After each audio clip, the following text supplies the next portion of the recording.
So when I do these clinics, I have a lot of things that I love to talk about, fundamental aspects of music and about the music industry. I've done a bunch of stuff which may or may not interest you, from being an artist and a bass player and a multi-instrumentalist to being a sideman and a musical director in various walks of the music industry. I can talk about all of that. That might bore you to death. So it's really important to me and to the success of this session here. If you guys have a shitload of questions for me, and then we can actually tailor this to talk about what you want to talk about and what you want to hear, and hopefully, all the stuff I've been through, you might get something out of.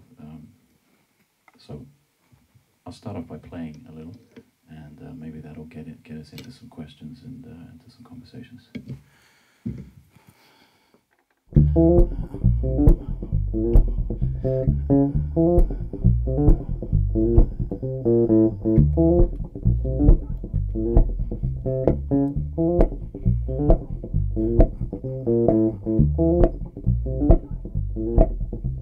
Oops. I'm too tired to change it.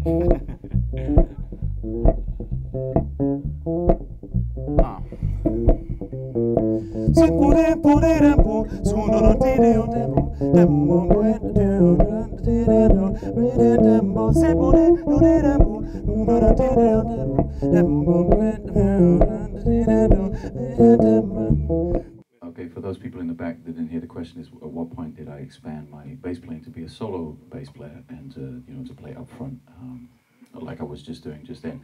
I should preface this by saying that I'm just a musician who happens to play the bass.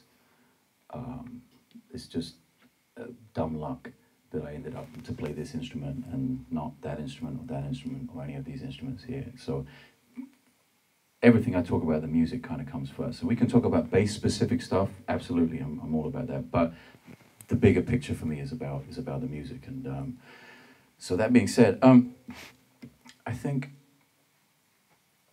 I have influences. I think that was the biggest thing that pushed me to go in search of that. Checking out people like Mike Stern, that was like one of my big heroes when I first got into playing music. And it's, see, this is weird. I've been doing clinics for the last 10 days in England, where everyone speaks English as a first language, so my next spiel doesn't really work so well. But it really is the same thing in the sense that when you're a child and your parents speak to you over and over and over and over again, you're an infant and you mean the camera. These little words start to come out because they get spoken to you so many times, and it's exactly like that for the bass. Or for the bass, for music in general, whether you play, oh, they never play with it. Hello?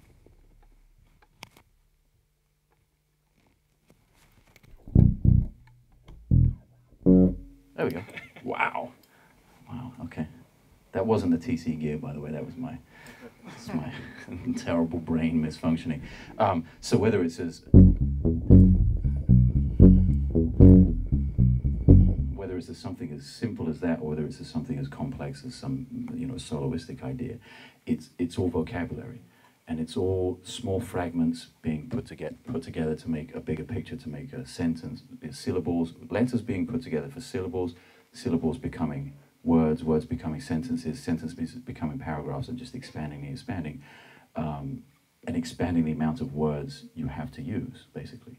So you can liken to, from, and, if, but, TC Electronic. You know what I mean? It's like you can make those comparisons from language to music, and then it's just a question of developing that, and having something to say.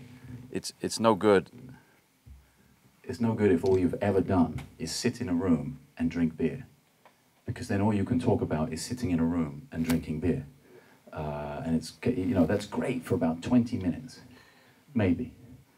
But then you have the rest of your life to talk, you know what I mean? So actually having done some things, met someone and really liked that person and that person left you, That's one thing that could happen to you. You know what I mean? You could miss the bus. You could pay your rent late.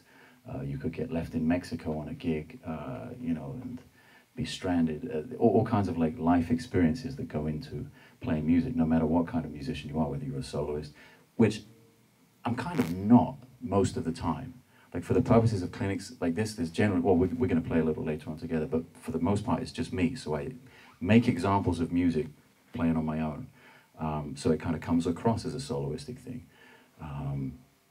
Someone asked me the other day, hey man, what do you do if you only have 8 bars to solo in? And of course, I made a joke first, and I said, well, just play as many notes as you possibly can, you know, like, or something. Of course, I wasn't serious. And then I said, well, you know what? A really good option is to say, give it to the guitar player, you know, or the drummer. Seriously, you know. Especially as a bass player, we can get to very bass-specific stuff now. I find that if, you know, if you're in a room full of people and they're dancing and they're into the gig and it's kind of funky, as soon as you have a bass solo, everyone goes to the bar and gets a drink, has a conversation, because the bottom of the gig just disappeared. The reason to be in that room just left the building, you know. So there's a lot to be said for handing it off to someone else. I mean, take Rocco for instance. When, you know, Rocco Prestia, when does he ever play a solo? And if he does play a solo, it never really deviates from what he's been playing for the previous 2 hours. And it's the baddest stuff, and it's still grooving, and nobody stops dancing, and nobody stops smiling or having a good time, you know. So, you know, you know, maybe the 8 bars, you could keep playing the groove, you know what I mean? The best drum solos I've heard are when the drummer is on his own or her own and continues to play the groove, you know?